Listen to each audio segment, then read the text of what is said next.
تب جا کر یہ مسئلہ حل ہو پائے گا۔ دوسرا اہم ترین مسئلہ جس کی طرف میں توجہ دلانا چاہتا ہوں وہ مسئلہ ہے مسجد کے اماموں کا، مسجد کے مؤذنین کا، مدارس کے اساتذہ کرام کا۔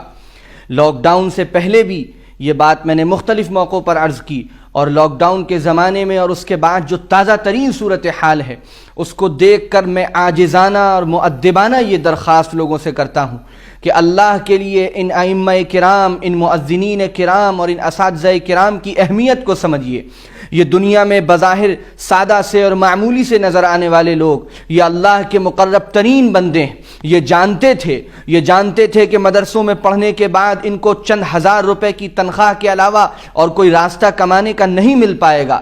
اس کے باوجود انہوں نے اپنے کو مدرسے میں لگایا، قرآن پڑھا، حدیث پڑھی، اور آج بہت معمولی تنخواہوں پر یہ ہمارے ایمان کو بچانے کا کام کر رہے ہیں، ہمارے دین کی نشر و اشاعت کا کام کر رہے ہیں، ہمارے نونہالوں کو قرآن پڑھاتے ہیں، دین پڑھاتے ہیں، شریعت پڑھاتے ہیں، اور اس کے بدلے میں ان کو کیا ملتا ہے؟ اس کے بدلے میں ان کو چند ہزار روپے تنخواہیں ملتی ہیں۔ اتنی تنخواہ جس میں کسی امیر اور کسی اچھے گھرانے میں صرف دودھ آتا ہے، اور جتنا ان کا مہینے کا چاکلیٹ کا خرچہ ہے، باہر گھومنے کا خرچہ ہے، اتنی تنخواہیں ان اماموں کو، مؤذنین کو دی جاتی ہیں۔ مجھے شرم آتی ہے ان تنخواہوں کا ذکر کرتے ہوئے جو عام طور سے ہمارے مسجد کے مؤذنین کو، ائمہ کرام کو اور اساتذہ کرام کو، مدرسے کے اساتذہ کرام کو دی جاتی ہیں۔ میں خاص طور سے اپیل کرتا ہوں، ان کو پہچانیے، ان کے مقام کو پہچانیے، ان کی عظمت کو پہچانیے، ان کی قدر کیجیے۔ ان کو ایسا مشاہرہ اور ایسی تنخواہ مسجد کی ہر مسجد کی کمیٹی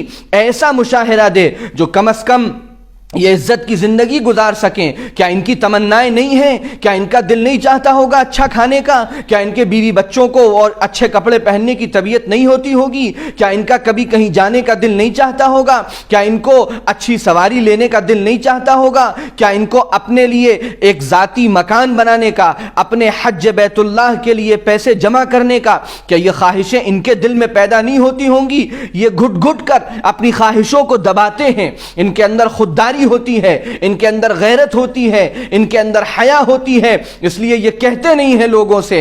اے مسجد کے کمیٹی کے ذمہ داروں، میں آپ سب سے عاجزانہ گزارش کرتا ہوں، ذرا جھانک کر دیکھیے اپنی مسجد کے ائمہ کا کیا حال ہے، مؤذنین کا کیا حال ہے۔ اے مسجد میں نماز پڑھنے والے مصلیوں اور نمازیوں، میں آپ سے کہتا ہوں کہ آپ نے ساری ذمہ داری کمیٹی پر کیوں ڈال رکھی ہے؟ آپ کمیٹی کے لوگوں سے پوچھیں کتنی تنخواہ دیتے ہیں آپ امام کو اور کتنی تنخواہ دیتے ہیں آپ مؤذن کو۔ ہمارا اس میں تعاون شامل کیجئے، امام صاحب کی تنخواہ اور بڑھائیے، مؤذن صاحب کی تنخواہ اور بڑھائیے، اور ایک معیاری تنخواہ ان کو دینے کا نظام بنائیے۔ اور اس تنخواہ کے علاوہ ہر مصلی کی ذمہ داری ہے کہ وہ اپنے مسجد کے امام کا خیال کرے، مسجد کے مؤذن کا خیال کرے، اور پابندی کے ساتھ اپنی سعادت سمجھ کر، اخلاص کے ساتھ، کوئی احسان کرتے ہوئے نہیں، اخلاص کے ساتھ، سعادت مندی کے ساتھ ہر مہینے اہتمام سے اپنے مسجد کے امام کو اور مؤذن کو کچھ ہدیہ دیا کیجئے۔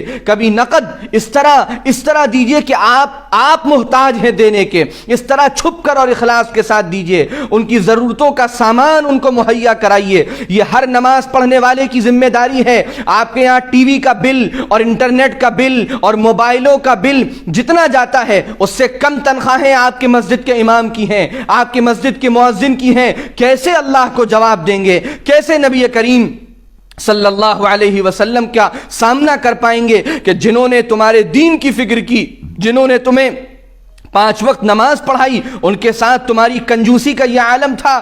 بڑی قسمہ پرسی میں وہ لوگ جیتے ہیں، ان کے یہاں بیماریاں آتی ہیں، وہ مجبور ہیں سرکاری اسپتالوں کی لمبی لائنوں میں لگنے کو، کیونکہ وہ 100-200 روپے سے زیادہ اپنے بیوی اور بچے کے علاج پر خرچ نہیں کر سکتے۔ اگر مسجد کے امام یا ان کے گھر میں، ان کے بیوی بچوں میں، مؤذن یا ان کے گھر میں بیوی بچوں میں کوئی بیمار ہے، مسجد کے تمام مصلیوں کی ذمہ داری ہے کہ ان کے بہترین سے بہترین علاج کی وہ فکر کریں، ان کی خبرگیری کریں، ان کو ضرورت کا سامان مہیا کرائیں، اور یہ سب اپنی سعادت مندی سمجھ کر کریں۔ اساتذہ مدارس کے اساتذہ کرام کا جو حال ہے لاک ڈاؤن کے زمانے میں، اور اس کے بعد اب مدرسے ابھی بند ہیں، ہم خبرگیری نہیں کرتے، ہم فکر نہیں کرتے، یہ ذمہ داری تمام مصلیوں کی، تمام نماز پڑھنے والوں کی ہے۔ اور سب سے آسان راستہ یہ ہے کہ ہر مسجد کے اطراف کے گھر والے اپنے مسجد کے امام کی فکر کر لیں، اپنے مسجد کی مؤذن کی فکر کر لیں، اپنی مسجد میں چلنے والے مدرسے کی فکر کر لیں۔ زیادہ دور جانے کی ضرورت نہیں ہے، اگر اپنے علاقے کے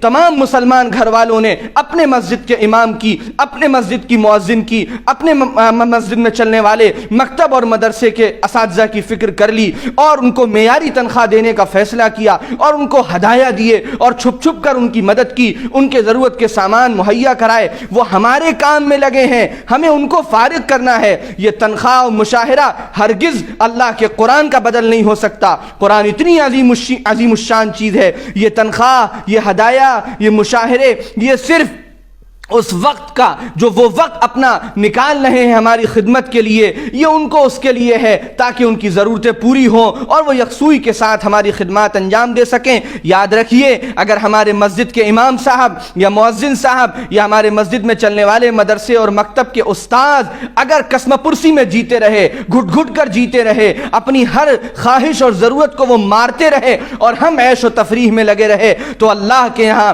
ہمارے لیے کوئی جواب نہیں ہوگا۔ ہم اس عمل کی نحوست دنیا سے لے کر آخرت تک دیکھیں گے۔ بڑی بڑی مسجدوں کی یہ کارگزاریاں ہیں کہ ان کے کمیٹی کے لوگ ہوں یا اس مسجد میں نماز پڑھنے والے مصلی ہوں، وہ خود لاکھوں اور کروڑوں میں جیتے ہیں، اور ان کے مسجد کا امام چند ہزار روپے میں گھٹ گھٹ کر زندگی گزارتا ہے۔ ایسے لوگ کیسے اللہ کا سامنا کریں گے، کیسے نبی صلی اللہ علیہ وسلم کا سامنا کریں گے؟ اس فکر کو اپنے اوپر سوار کر لیجئے، اور ہر شخص اپنے مسجد کی، اپنے محلے کی فکر میں لگ جائے۔ اللہ تعالی ہمیں ان ائمہ کرام کی، ان مؤذنین کرام کی، اور ان مدارس کے اساتذہ کرام کی بے انتہا قدر کی توفیق عطا فرمائے، اور ان کی بڑھ بڑھ کر ان کی خوب مدد کرنے کی، ان کا خوب ساتھ دینے کی، اور ان کی خدمت کو اپنی سعادت سمجھنے کی توفیق عطا فرمائے۔ میرے اس پیغام کو جتنا ہو سکے دوسروں تک پہنچائیے، فردن فردن ایک ایک فرد تک پہنچائیے۔ اس سلسلے میں رابطہ کیجئے، محلے کے لوگ بیٹھ کر آپس میں نظام طے کریں، مصلی بیٹھ کر آپس میں نظام طے کریں، اور اس مسئلے کو سوچئے،